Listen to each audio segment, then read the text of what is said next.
ਤੈਨੂੰ ਇੱਕੋ ਤੋਪ ਦੀ ਸਲਾਮੀ ਵੇ ਪੰਜਾਬ ਦੇ ਆਸਾਨ ਪੁੱਤਰਾ। ਓਲੰਪੀਅਨ 골ਡ ਮੈਡਲਿਸਟ ਅਰਸ਼ਦ ਨਦੀਮ ਉਤੇ ਦੌਲਤ ਦੀ ਬਰਖਾ।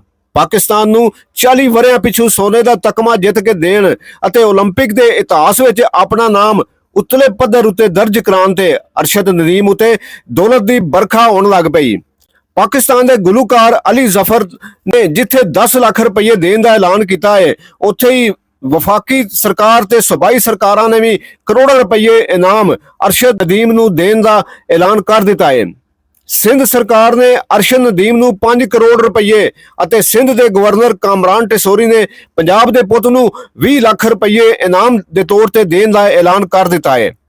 ਸਿੰਧ ਸਰਕਾਰ ਦੇ ਬੁਲਾਰੇ ਅਤੇ ਕਰਾਚੀ ਸ਼ਹਿਰ ਦੇ ਮੇਅਰ ਮੁਰਤਜ਼ਾ ਵਹਾਬ ਮੀਡੀਆ ਨਾਲ ਗੱਲ ਕਰਦੇ ਹੋਇਆ ਆਖਿਆ, ਅਰਸ਼ਦ ਨਦੀਮ ਨੇ ਬੜੀ ਵਧੀਆ ਖੇਡ ਪੇਸ਼ ਕੀਤੀ। ਸੋਨੇ ਦਾ ਤਕਮਾ ਜਿੱਤਣ ਤੇ ਅਰਸ਼ਦ ਨਦੀਮ ਸਣੇ ਪੂਰੀ ਕੌਮ ਨੂੰ ਵਧਾਈਆਂ।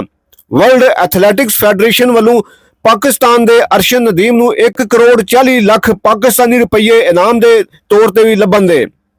ਪੈਰਿਸ ਓਲੰਪਿਕਸ ਵਿੱਚ ਜਿਵਲਿਨ ਥਰੋ ਦੇ ਮੈਡਲ ਤਕਸੀਮ ਕਰਨ ਦੀ ਤਕਰੀਬ ਅੱਜ ਰਾਤੀ ਹੋਵੇਗੀ, ਜਿਸ ਦੇ ਵਿੱਚ ਪੰਜਾਬ ਅਤੇ ਪਾਕਿਸਤਾਨ ਦੇ ਮਾਨ ਅਰਸ਼ਦ ਨਦੀਮ ਨੂੰ ਸੋਨੇ ਦਾ ਤਕਮਾ ਪੇਸ਼ ਕੀਤਾ ਜਾਵੇਗਾ। ਅਰਸ਼ਦ ਨਦੀਮ ਨੇ ਨਕਾਬਲੇ ਯਕੀਨ 92.97 ਮੀਟਰ ਥਰੋ ਕਰਕੇ ਉਹ ਕਰ ਵਿਖਾਇਆ ਜੋ ਓਲੰਪਿਕਸ ਦੇ 118 ਸਾਲਾਂ ਦੇ ਇਤਿਹਾਸ ਵਿੱਚ ਕੋਈ ਵੀ ਨਾ ਕਰ ਸਕਿਆ। ਪੰਜਾਬੀ ਦੇ ਵੱਡੇ ਵੱਡੇ ਸ਼ਾਇਰ ਅਰਸ਼ਦ ਨਦੀਮ ਲਈ ਬੋਲੀਆਂ ਵੀ ਲਿਖ ਰਹੇ ਨੇ। ਪੰਜਾਬੀ ਦੇ ਮਹਾਨ ਸ਼ਾਇਰ ਕਰਨਲ ਅਲਿਆ ਸਾਹਿਬ ਨੇ ਅਰਸ਼ਦ ਨਦੀਮ ਨੂੰ ਬੋਲੀ ਭੇਂਟ ਕਰਦੇ ਹੋਏ ਲਿਖਿਆ, ਤੈਨੂੰ ਇੱਕੋ ਤੋਪ ਦੀ ਸਲਾਮੀ ਵੇ ਪੰਜਾਬ ਦੇ ਆਸਾਨ ਪੁੱਤਰਾ।